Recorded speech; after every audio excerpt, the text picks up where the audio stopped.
40, you're 20. Here are some things that you should know. So this video is really about the things that I wish I had known 20 years ago. 20 years ago, I was at college getting ready to drop out. And ever since I dropped out, my 20s was filled with a lot of mistakes that I wish I could have avoided.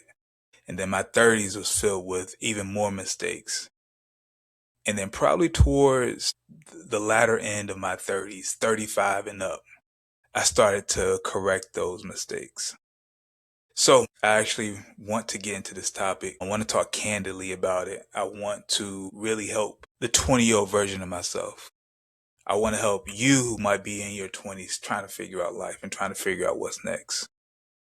I have cousins, I have nephews, nieces, I have friends' kids who are all around that same age. And I realize that a lot of people go through the same trials and tribulations of trying to figure out who you are around that time. And it's crazy that I even said who you are, because today I had posted on my social media that one of the things that a movie that I watched so many times before gave me something new that I should pay attention to. And that was The Lion King. I seen The Lion King when I was a kid, 8, 9, 10 years old. But today it gave me something. The scene where Mufasa appears in the skies and says, "You need to know who you are, because you've always been that person." Pretty much. That's the gist of it. And it stuck out to me because we are always who we've always been. Even with mistakes, even with hurdles, even with pitfalls, even with trials and tribulations, we've always been the same person, the person that we always needed to be. We didn't need to be anybody else. We just needed to be ourselves. And sometimes we lose focus on that. So, so yeah, I want to get into it. Of course, I have some questions to answer. And let me know what y'all think about this video. I know I've only had probably about 15 to 20 people actually look at these videos, but let me know what are your thoughts on these. I don't really know what it is yet, but I'm actually enjoy doing it. I actually like hopping up here and just kind of talking, talking about business, talking about life, talking about whatever. So yeah. So what's one thing you believe at 20 that you tell your younger self was completely wrong? That you need to chase money. Don't get me wrong, you need money. You need money. And this is the first thing off the top of my head. There's probably more if I really sat down and think about it, but you have to chase money. To me, I realized that was probably the reason I actually quit schools, because I was tired of being broke. And I was like, you know what? I just need to get a job. And going down that path led me to having jobs that I hated. And then once I actually got and became an entrepreneur, I took on jobs and projects that I hated, but just because I needed the money. And so that didn't stop until I was about 33, 34, where I realized that, hey, I need to stop chasing money because it's only leading me to heartache. It's only leading me to having headaches. It's only leading me to hating the work that I do because I chase money. I have a story for you. A couple years ago, I was hired. Actually, I wasn't hired. I pursued a client. Who had a grocery store.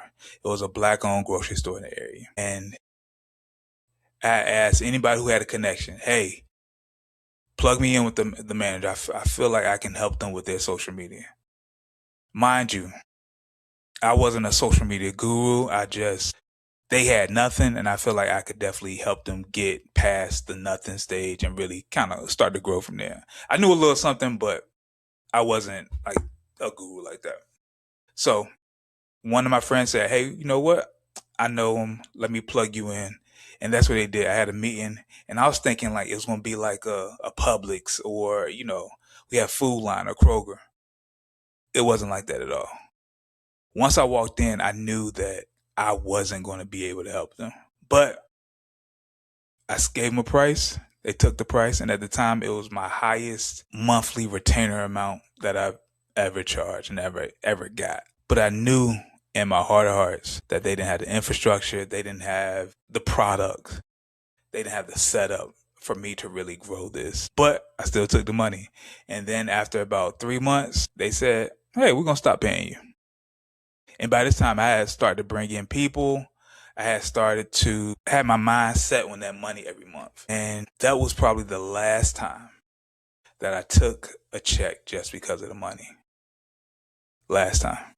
And at that moment, I vowed I would never do that again. What did you waste time on at 20 that you can't get back? I wasted time on not honing my craft. The reason I say that is because I feel like if I'm being truthful with myself, I spent a lot of time trying to be seen. And I always mask that as I'm trying to be seen so I can grow my business. And I use that as, hey, if people know me, then they'll want to spend money with me. And not to be confused, that is what happened. But at the same time, I did not focus on the work that I did. I did not focus on getting better. I didn't focus on my business. So a lot of things fell by the wayside. A lot of things that I'm still correcting right now. A lot of things that stopped me from really growing because I never focused on it. I just focused on being seen. And so the thing that I wish I would have done, instead of focusing on, not focusing on my craft or focusing on being seen, would be to focus on being dominant at what you do. Focus on being great, undeniable, instead of just being like everybody else. What do you wish someone had told you about money at 20 that nobody did? What I wish people had told me at 20 that nobody did. Don't make money your master. Like I said, I already told you why, but don't make money your master. If I'm being real, and if this is a safe space, my dad isn't necessarily addicted to money, but my dad always talks about money. And I feel like after a while, it made me think like, hey, I need to be chasing money. I need to be grinding. I need to get this money. I need to get this money. But in actuality, money should never be your number one motivation. Once it stopped being my number one motivation, things start to blossom. It's probably like number 3, number 4, number 5, maybe number 6, my motivations. Because like I said, you need money, but at the same time, you have to put other things above. You have to put family above. You have to put your own health above. You have to put your own joys above it, and do the things that actually bring in money, so then you can then focus on things that you actually enjoy doing, that things that you actually love doing. So yeah, don't put money at the center of your universe, because it's always going to let you down. What took you way longer to learn than it should have when I was 20 or in my 20s? I think the thing that took me way longer to learn than it should have is being a people pleaser. People pleasing is probably the underlying current of my 20s and my 30s. People pleasing kind of motivated the way that I moved. From everything, if I'm being honest, in my business, in my life, in my marriage, the way I interact with people, the way my friendships is organized. Me being a people pleaser has kind of affected all of that to a certain degree. And so now, as I try to fix it, I wish this is something that I would have learned about myself, but then also something that I would have dealt with in my early 20s. I feel like everything else would have went a lot smoother in my life if that's something that I would have actually dealt with. If you could only give one piece of advice about becoming who you're meant to be, what would it be? Like I said, this is a big topic. This is a big topic of conversation for me. If I could only give one piece of advice for somebody who's trying to figure out who they should be, it would have to be, you can only be yourself. So focus on the things that make you different. Focus on the things that make you unique, instead of masking that and trying to be like everybody else. That's what happened to me. I tried to be like everybody else. I tried to just fit in. And now I'm completely against being like anybody else. I want to focus on me being me, understanding who I am, understanding whose I am, understanding the things I love doing, understanding the quirks, understanding the things that I'm very intense about, the things I love about life, and leaning into those. Like, even like I said, the way I dress now is more so centered around the man who I am today.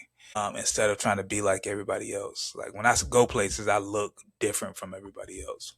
But even just my perspective is different. Even, of course, the way I think about things is different. So the one piece of advice that I would give anybody in their 20s is really be hyper focused on who you are, what makes you different, and really just knowing who you are. And a hack that I'm actually doing right now is writing a list in your phone of who you are. I'm putting everything. Rashad is smart. Rashad is an asshole. Rashad is sarcastic. Rashad is driven. Rashad is an entrepreneur. Rashad is blah, blah, blah, blah, blah, blah. So I would suggest anybody who's having trouble trying to figure out who they are, write a list in your phone of exactly who you are and look at it on a consistent basis to remind yourself who you are. What's different about how you define success now versus at 20? That's a great question.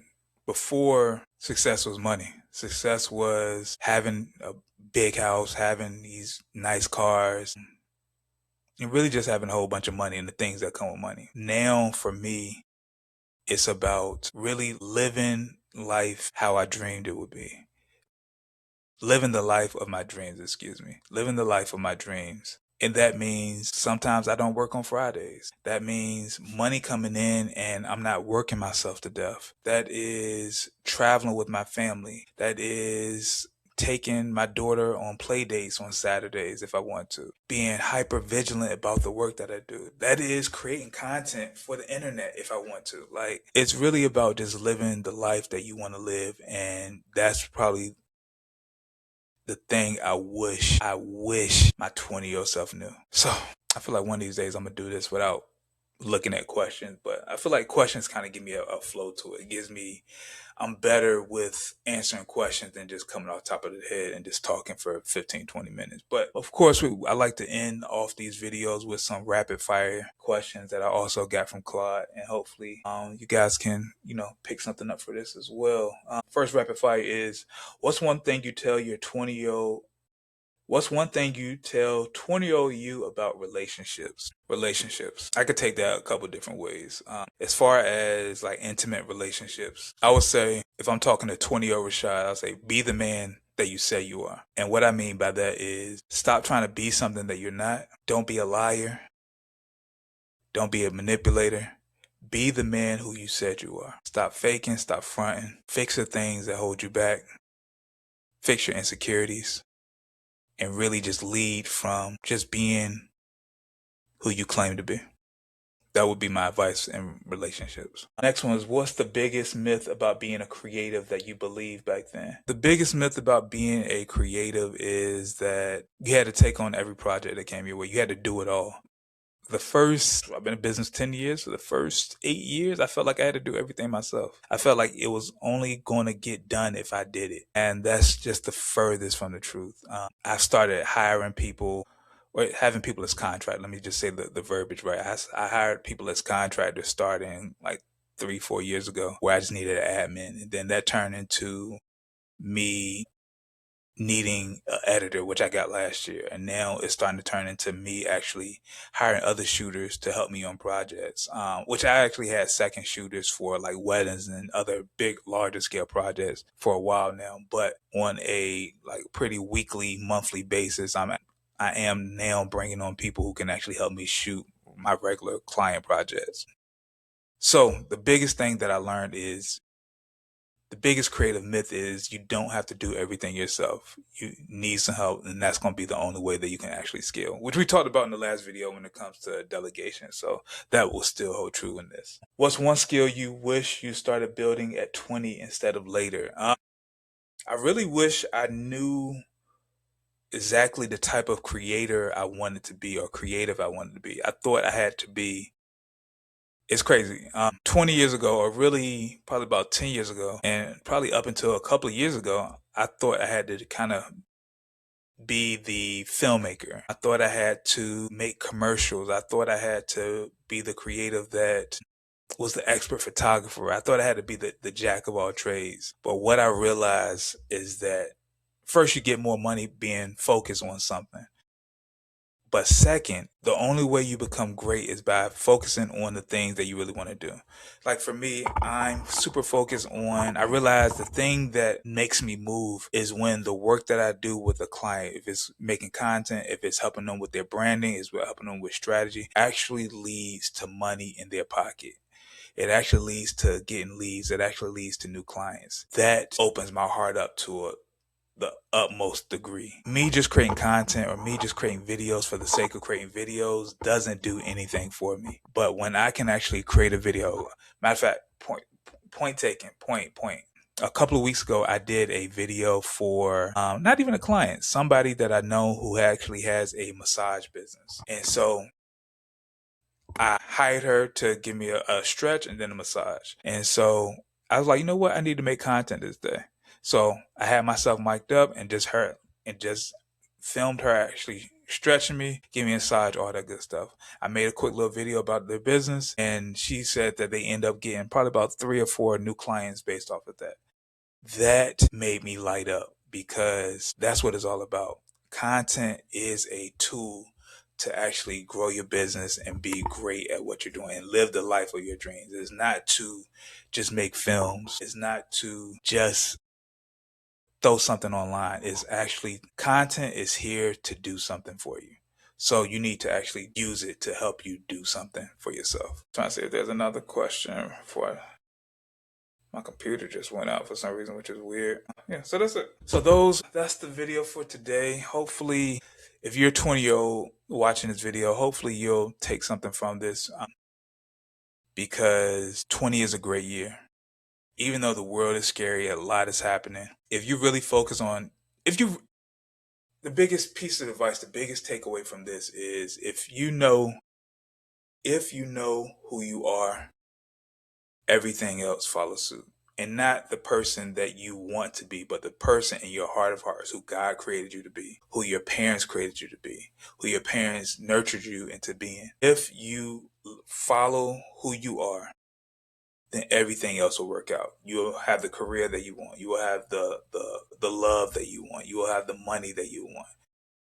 But you have to listen to your heart, listen to yourself, because you are the only person that you can really listen to that's going to be honest and truthful with yourself. You are the only person who can actually do that. So, I'm Rashad, I'm 40, and I'm just here to help you not make the mistakes that I made. Y'all have a good night.